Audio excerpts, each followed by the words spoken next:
Today's subject is movement. So I will talk about two different kinds of movement, because movement can be interpreted in a lot of different ways. And the one is geographical relocations, and then the other one is body movement in the form of dance, and how it accompanied me, like during my geographical relocations. I have lived in 3 different countries.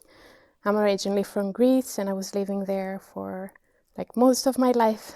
I have lived a little bit in France and then in Sweden, so I've been in 3 different countries in Europe. I've traveled a lot more, maybe in around 18 countries, but again within Europe. And during my life, I experienced movement in different ways myself.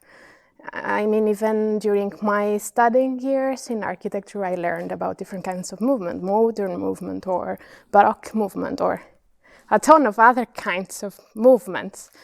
But yeah, as I said, today we will focus on body movement and dance. So I was born in Volos, which is a relatively small city, coastal city. You can see where it's located. And I was born there and lived there for 18 years, or practically until I became adult. And when I was living in Volos, I experienced movement in the form of dance in different ways. So I started having ballet classes and a little bit of modern dance. When I was in elementary school, we did a lot of traditional Greek dances. But those were my first steps into dance. And then when I became 18, I moved to Thessaloniki for studies, practically. I had been living there for the past 11 years before I actually moved to Sweden. And around I moved there 2009, so around 2010, I remember I saw a class on like our gym schedule, and it was Zumba, and I was like, what is this? I want to try this out. I literally freaked out the first time I tried it myself. I was like, no way, I can't do this. Why is everybody doing it right? And why can't I follow? So, yep. So it's absolutely sensible to feel that way, but everybody can. I mean, the first time might be a bit, maybe it's how it is in all first times, that feeling. But so I started with Zumba 2010, and I practically continued with it until today. Maybe there was a short break.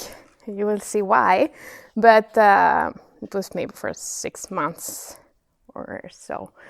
That's why. So in 2013, I moved to France for my Erasmus studies in Grenoble, and I was living there for 6 months. And that was the only time I didn't have Zumba in my life anymore, but I had a lot of partying, so dance was still with me along the way.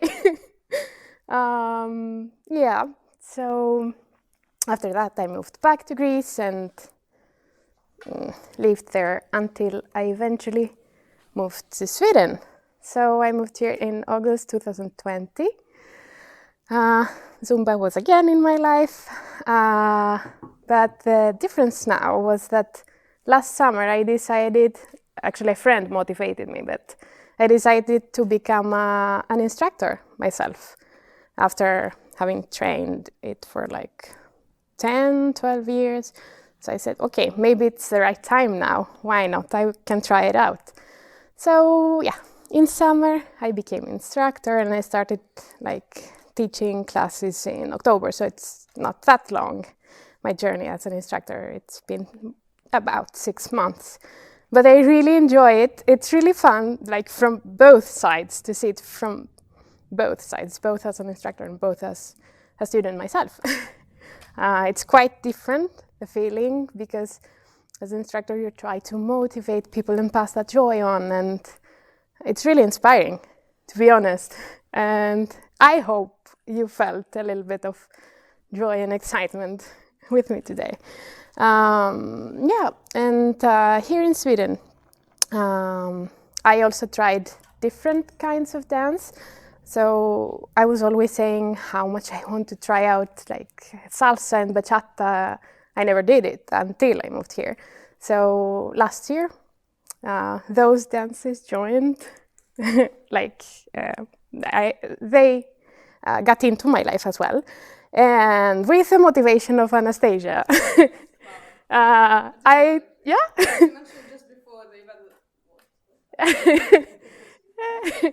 I actually tried two more kinds of dance. So I tried swing, that Anastasia is dancing quite a lot. And maybe. And forró, which is a Brazilian dance, forró, if I pronounce it correctly. Yeah, and it's been really exciting with all this dancing in my life until now. And here I've compiled a few pictures of dancing moments,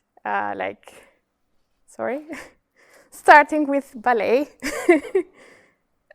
I was a party animal since a very young age and continued being one.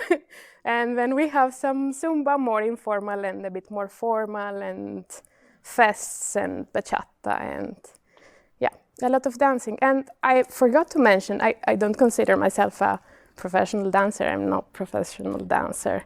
I just enjoy the feeling, that feeling of expressing yourself, because dance is a way to express what you have inside. And yeah, that was all from me. I hope you get a little bit inspired and that you enjoyed being here today with me and dancing. And do you have any thoughts or comments or questions? Thank you so much for being here, for doing this Zumba. Thank you for inviting me. Sharing the story of your life. Thank you. Through cities and styles of dancing. Yeah. And your passions as well, because you started in architecture professionally and then moved to lighting design. Yeah. But yeah, this is my professional side, and this is the more fun side, I would say. So I'm new to Stockholm, in Sweden, and I also am interested in dancing, but not like a good dancer. But is there a language barrier, like when you?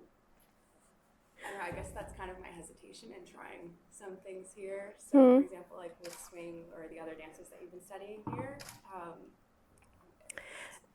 Well, I know that there are some classes in Swedish, some classes in English. With Zumba, it was really easy because I don't really need to talk, because we use visual cueing. So yeah, there was no language barrier there. And actually, some of my students, they are asking, can I join if I don't speak Swedish, or how does it work? But no, that's not a problem at all. But yeah, maybe for some other kinds of dance that an instructor has to explain, yeah, that could be a little bit of a barrier. But there are lots of English-speaking classes as well, so yeah. From what I also recommend. Yeah, of course. Often teachers ask, is there anyone who doesn't understand Swedish? If there is one person, then they sometimes struggling, but they switch to English. Really? Yeah.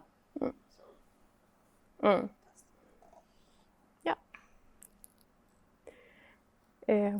Should I? Yeah. This next slide is just questionnaires. How does it affect your work? How does dancing affect your work?